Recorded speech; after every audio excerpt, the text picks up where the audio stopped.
Behold, the House of Poison, where we play as mean Romans trying to be toxic by poisoning each other like crazy. This is a strategic party game with tons of interaction as you try to guess each other's hidden contracts. In House of Poison, you're going to be ancient Romans all vying for power in old school Rome, trying to get the most points as you complete your contracts while managing a favor and poison track. And factor in, you want to guess people's other secret contracts. It's for 3 to 8 players, best with about 4 players, and runs about 20 to 60 minutes. Oh, it's also attached to a gorgeous narrative art book, which is a full-fledged story. But hey, we're here to review the game that we've played 4 times, but I'll talk about the book a little bit during scoring because I did read all of it. Also, this is a sponsored review via Mythify Games, but as always, that is not affecting scoring. Let's get into the how to play. The goal is to have the most points, which you get mostly through completing secret contracts. So you get one secretly at the beginning, usually involving a player having one of their tracks at a certain level or higher. So let's talk about the tracks. You got poison and then favor. Poison is generally bad to increase and favor is good. Once you cross the threshold, you unlock the ability or passive beneath it. So here, if anyone poisons me now, they get favor for free. On your turn, you have 2 actions and you can do something basic like increasing anyone's track by 1, including yourself. Or you can use your character's special ability, but you can't do that more than once a turn. If you want to fulfill a contract that you've completed, you take an action to flip it over, resolve it, and then draw a new one. The points you get is anywhere between 1 through 5. It's all secret till end game. If your favor is high enough, you can guess someone's contract, and if you guess correctly, you get the contract in front of you face up. It's now something you can complete in addition to your face down one. You can get as many of these as you want. If you guess incorrectly, that person keeps their contract and you get poison. Endgame is triggered when anyone gets their 4th coin, starting the final round. Then flip over your points to see who won. Pros! This is a prototype. The actual version will have a box that looks like this. But basically, everything is going to be more premium than what you see here, which I already thought was pretty good, minus this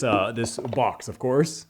Later premium components are metal trackers, better material, more art upgrades, and more component dividers. There's going to be 18 full characters, whereas we only got 8 in ours. As for art, you got the 8 character portraits that all look unique and fit their role. The pompous Nero has this fancy robe and gives favor out. The freedman is literally holding a contract while he can guess contracts, and the empress is looking quite cunning behind bars and can copy any character action. Also, contracts and this first place randomizer have this nice printed seal looking thing on the back. This is also really easy to set up and teach. It's basically just a player board, character card, and contract for each player. Then you just teach them on these double-sided player aids that you have 2 actions a turn. Everything else is explained here. This being double-sided to explain the actions, and then all the contracts in the game is so useful. Gameplay pros time, and we gotta talk about managing the 2 tracks, which is surprisingly nuanced for a party game. Going up in favor is always good as it gives benefits, but it can also put a target on your back as you approach the 3 actions in a row. Also, there's a clever addition to let players reset their tracks for a coin if they get to the top, giving players with high favor the option to lose the extra action and gain points. You can do this for poison too, meaning you're not completely SOL if you're super high in poison and at 1 action. The track management gets really saucy with the contracts though, since each of the 7 types have different track prerequisites. There's other players having high or low favor or poison,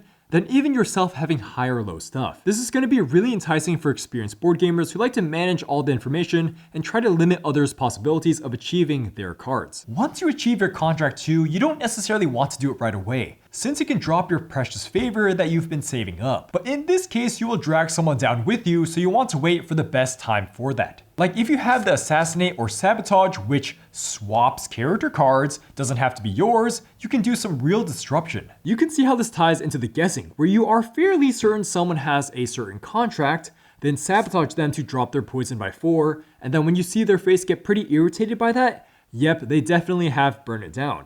So you guess they have burned it down on your next turn. You really want to be looking at other people's motives and how they're manipulating theirs or other people's tracks. This gets us into the next pro, which is just how interactive this game is. The ability to guess other people's contracts for not much of a loss, or even more cheaply if someone has Tibris?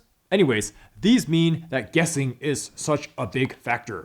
So you're balancing between the tracks of your non-neighbors, neighbors, and yourself as you try not to make it too obvious of what you're going for while trying to guess your opponent's contracts. Guessing a contract correctly isn't the solve all too, you still have to accomplish it. So you want to guess contracts that you yourself can feasibly achieve. Also, as your actions, you can just choose to poison certain people, give favors to other people, meaning that there's some capacity for some long-term deals here. Like, look at these character abilities. This one can poison others like crazy, or Nero here can give favors to everyone like it's a festival. And then this shady woman is the most consistent way to heal. As we wrap this up, there's some decent progression here, where as players achieve contracts, that starts to really narrow down what could be left to accomplish, further making the guessing game tighter. Some players will get more face-up contracts in front of them as they guess, further opening up their options. That combined with having an extra action means that someone could literally take a 3-action turn to accomplish 3 contracts, so you really want to be careful of that. Last miscellaneous pro is this endearing way to pick who goes first, where you have a player guess house, fish, or balloon from 3 cards. Whoever guesses correctly first wins it. According to my college roommate who is currently pursuing a doctorate in these studies,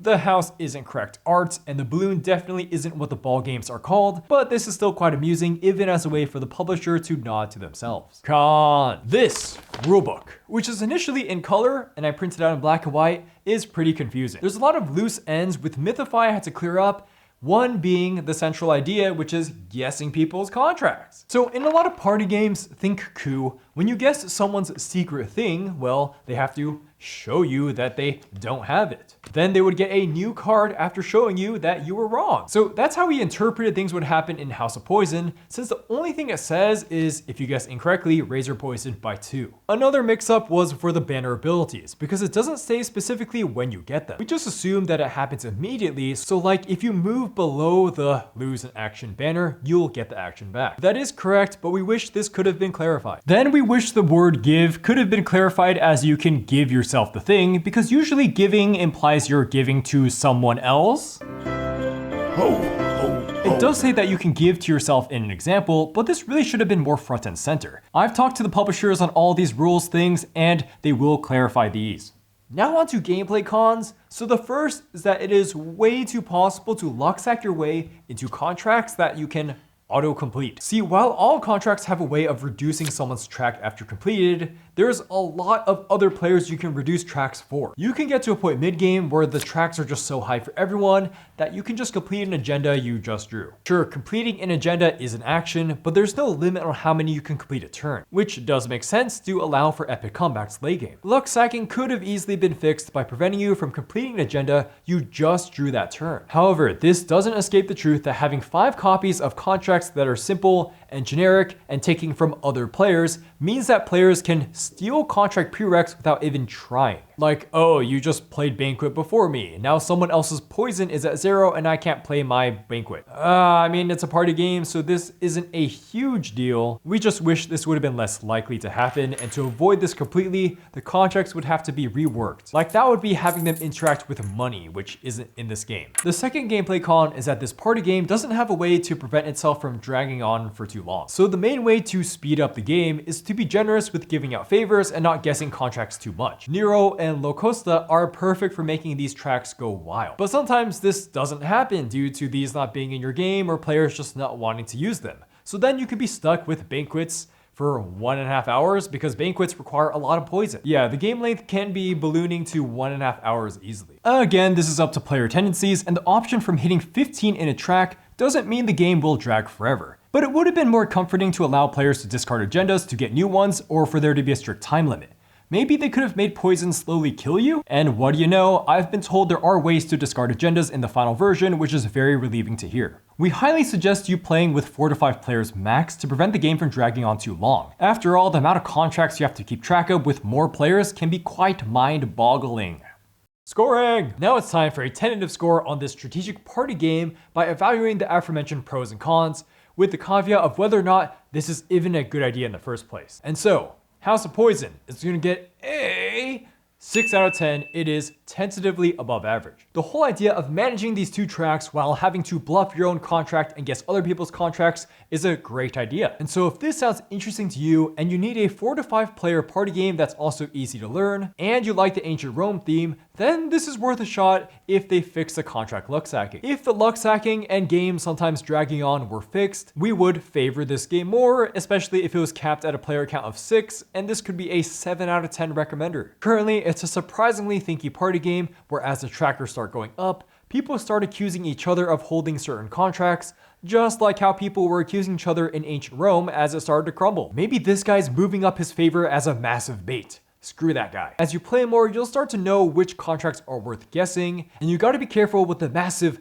area of effect increase of tracks through Nero and Locosta. Speaking of these characters, we couldn't really talk about the asymmetry too much because, well, they're not that different from each other. I mean, there is Tiberius to guess contracts and also this woman to copy other people's contracts. But these are more the exceptions to the rule because most of them are just some type of simple track manipulation. Also, you can't get too attached to your character because a lot of the times you will be switching these character cards around through contracts being completed. There's also an advanced variant included where you use 2 character cards per player instead of 1. But we only have 8 in this prototype, so we didn't play this as it is definitely still in the works. Remember, there's going to be 18 character cards total, which is going to be sweet for replayability. For the audience, this is mostly trying to reach the non-board gamers. House of Poison should be pretty fun to sit around and do the whole bluffing thing. And the board gamers still have the tracks to min-max. But really, this game isn't meant to be taken too seriously with random point payouts, and even the hilarious take that ability to swap coins with someone else. Do note that even though there's all the tracks playing off of each other and poisoning being kind of bad,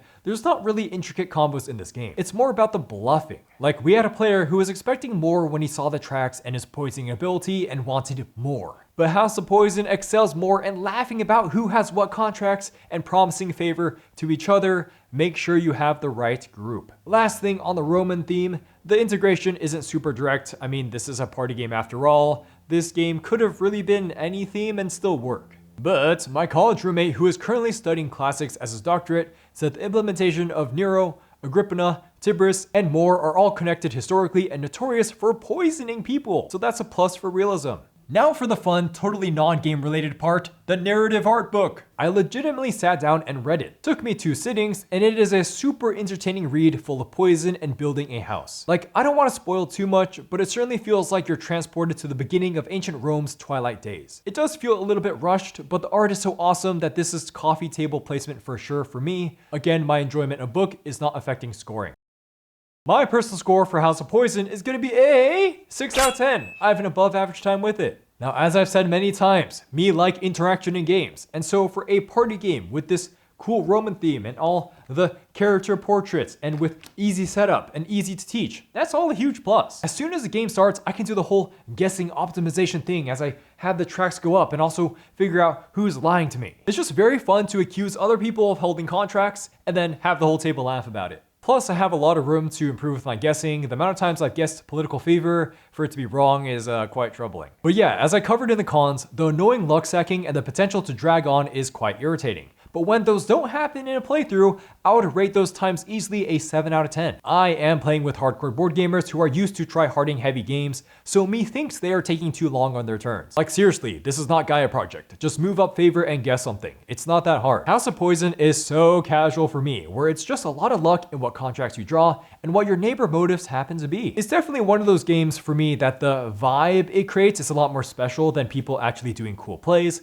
since there's no combos, but to see everyone's motives start crossing over each other and then deciding when's the right time to unleash your contract is playing others in a really fun way. It's what this intrigue game intended. Anyways, now that I've finished reading the book, I'm invested more in the characters, and I could easily see myself playing this game again with my classics doctorate studying buddy as a nice filler game. House of Poison kind of reminds me of Coup with the whole bluffing thing, but with less polish and then also with more progression as your tracks can go up to get more action. I would really want to play a revised version of this.